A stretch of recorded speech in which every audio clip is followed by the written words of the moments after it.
नमस्कार, बहुत स्वागत है आपका एमपी अब तक के इस बुलेटिन में। मैं हूं आपके साथ ऋतु ज्ञानवानी। सबसे पहले बात सीएम यादव की। मुख्यमंत्री डॉक्टर मोहन यादव बीजेपी प्रत्याशी सुधीर गुप्ता के समर्थन में रोड शो करने मंदसौर पहुंचे। डॉक्टर मोहन यादव ने पहले सुधीर गुप्ता का नामांकन करवाया, उसके बाद डॉक्टर मोहन यादव गांधी चौराहे पर पहुंचे, जहां पर उन्होंने एक चुनावी सभा को भी संबोधित किया। और इसी दौरान मुख्यमंत्री यादव ने कहा कि कांग्रेस इस लोकसभा चुनाव के बाद खत्म हो जाएगी। क्या कुछ कहा वो भी आपको सुनवाते हैं।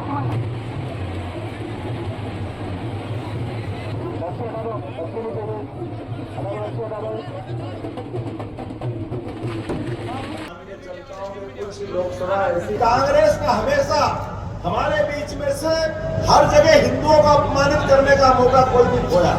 एक जगह हो, दो जगह हो, गाय माता का मामला हो। मुझे इस बात की खुशी है, हमारी सरकार ने निर्णय किया है कि हमारी गौरक्षा का काम अगर करेंगे तो सबसे पहले सरकार के माध्यम से होगा कि गौशालाओं की राशि भी बढ़ा करके हमने डबल कर दी। पहले की तुलना में 100% राशियां बढ़ाई।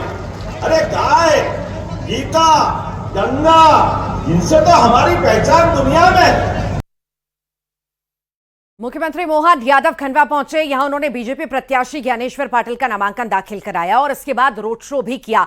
आम सभा को संबोधित करते हुए उन्होंने राहुल गांधी पर कटाक्ष किया, तो वहीं कमलनाथ और नकुलनाथ पर भी जुबानी हमला बोला। वहीं मुख्यमंत्री की मौजूदगी में कांग्रेस के जनपद अध्यक्ष और पार्षद सहित कई कार्यकर्ता बीजेपी में शामिल हुए।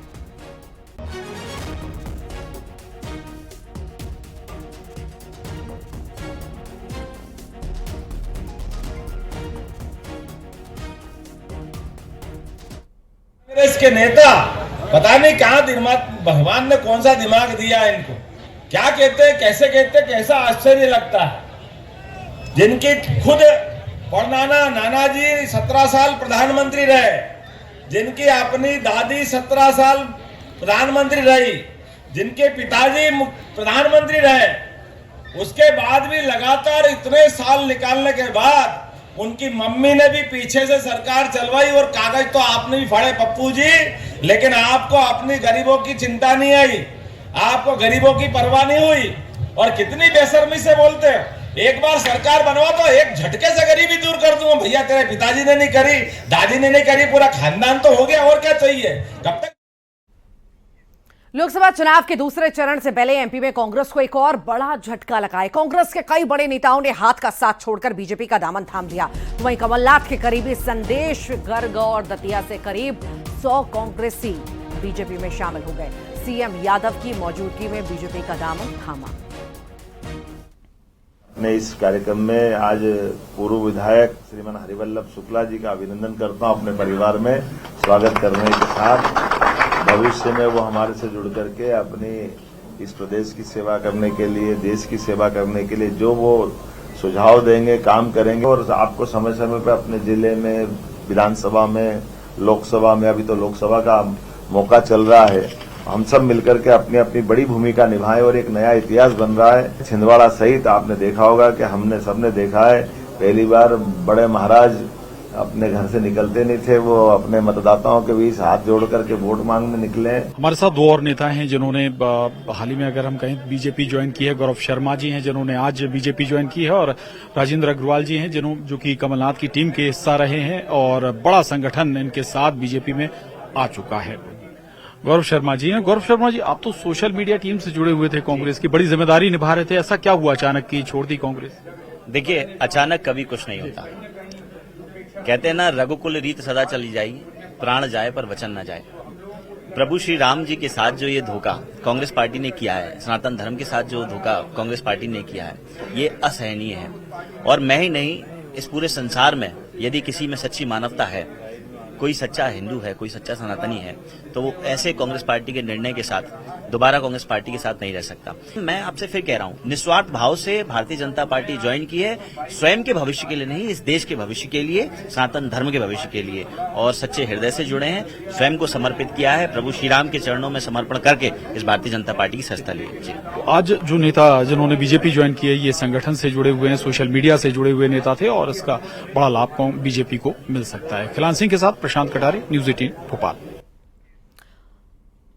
हरदा के मोरगढ़ी में कमलनाथ ने चुनावी सभा को संबोधित किया। कमलनाथ ने इस दौरान प्रदेश सरकार पर हमला भी बोला। उन्होंने कहा कि प्रदेश बेरोजगारी में नंबर 1 है। कमलनाथ ने खुद को धार्मिक बताते हुए कहा कि धर्म आचार विचार का विषय है, लेकिन बीजेपी के लिए राजनीतिक प्रचार का विषय है। इसी के साथ ही उन्होंने कहा कि राम मंदिर देश की जनता के सहयोग से बना है, इसीलिए वो हम सबका है।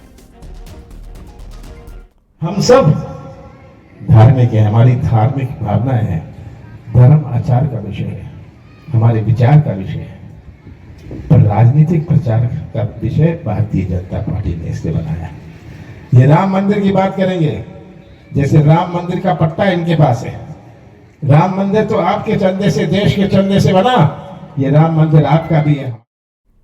चुनावों का सीजन है, ऐसे में प्रत्याशी जनता को रिझाने के लिए हर हथकंडे अपना रखे हैं। प्रत्याशी कहीं चाय बना रहे हैं तो कहीं पर नाच गाने में शामिल हो रहे हैं। ऐसा ही एक मामला सामने आया गुना और शिवपुरी से, जहां से बीजेपी की ओर से केंद्रीय मंत्री ज्योतिरादित्य सिंधिया चुनावी मैदान में हैं। इस दौरान उनका परिवार भी प्रचार में जुटा है। तस्वीरें सिंधिया और उनके पुत्र महान आर्यमन सिंधिया की सामने आई, जहां सिंधिया ने विधानसभा बमोरी के ग्राम सुआटोर में भील जनजाति के लोगों के साथ ढोल बजाकर पारंपरिक नृत्य किया, तो वहीं शिवपुरी में आदिवासी महिलाओं के बीच महान आर्यमन सिंधिया थिरकते हुए नजर आए। महिलाएं ग्रामीण गीत गा रही थी। इस दौरान आर्यमन तालियां बजाते हुए नजर आए। ये 2 तस्वीरें।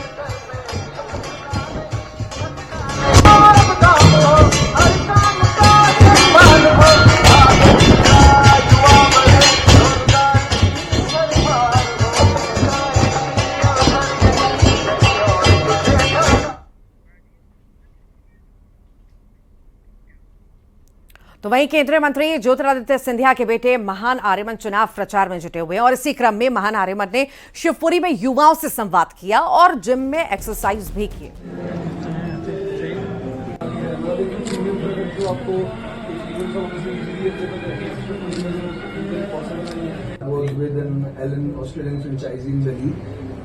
जो मैं काफ़ी स्टार्टअप्स के साथ काम करता हूँ, मैं गाइड करता हूँ।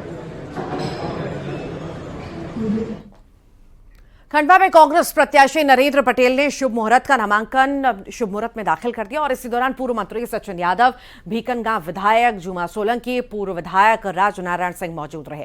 इस मौके पर नरेंद्र पटेल ने कहा कि खंडवा में 19 में से 9 चुनाव कांग्रेस ने जीते हैं, अब फिर से जीत दर्ज करेगी।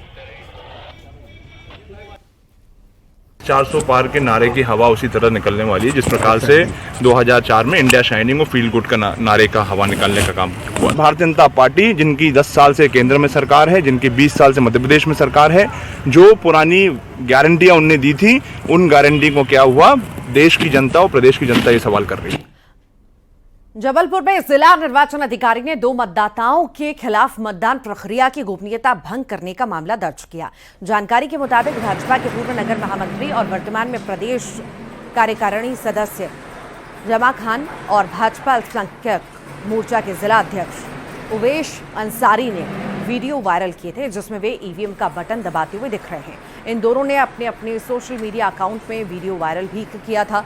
तो वहीं मतदान केंद्र में मोबाइल के उपयोग पर लगे प्रतिबंध का पालन नहीं कराने पर पीठासीन अधिकारियों को भी निलंबित किया।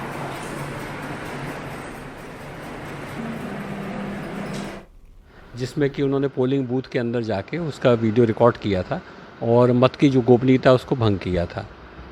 पोलिंग बूथ के अंदर मोबाइल ले जाना वर्जित है, तो एक तो हमने प्रिसाइडिंग ऑफिसर के अगेंस्ट में कार्रवाई की है। एसपी साहब को भी कहा है कि जो सिक्योरिटी के पर लोग वहाँ उपस्थित थे उनके खिलाफ कार्रवाई करेंगे। मुझे एसपी ने बताया कि वो उनको भी निलंबित करने जा रहे हैं। 2 प्रिसाइडिंग ऑफिसर को हमने निलंबित किया है और जिन लोगों ने मत की गोपनीयता को भंग किया है उनके अगेंस्ट में हम FIR दर्ज करा रहे हैं। ग्वालियर में चुनाव के दौरान अवैध हथियारों की आमद बढ़ चुकी है। यहां पर पंजाब और निमाड़ से अवैध हथियार सप्लाई हो रहे हैं।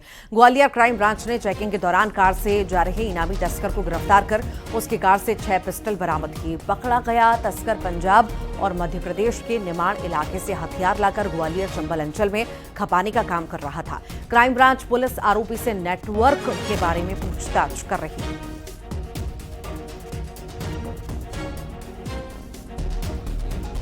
राज्य में उसमें 10 पिस्टल और 4 आरोपी गिरफ्तार हो चुका था। उसमें से 2 पिस्टल बेचने वाला के पूछताछ में एक नाम सामने आया था, सत्येंद्र रावत बोलकर। उनके ऊपर डबरा सिटी थाने में काफ़ी अपराध पंजीबद्ध है। एक इस साल का 307 में भी वांटेड है। उनके ऊपर 5,000 का इनाम भी घोषित किया था। बात करेंगे मुरैना की, जहां इन दिनों बीएससी, बीकॉम, बीए की परीक्षा चल रही है और इसी दौरान परीक्षा में खुलेआम नकल हो रही है। नकल करने का वीडियो भी सामने आया, लेकिन जिम्मेदार इस और ध्यान नहीं दे रहे। वीडियो सामने आने के बाद अधिकारी मामले को देखने की बात कर रहे हैं। सोशल मीडिया में टीएसएस और केएस सहित दिमनी इलाके की सरकारी कॉलेजों के परीक्षा केंद्रों के वीडियो वायरल हो रहे हैं।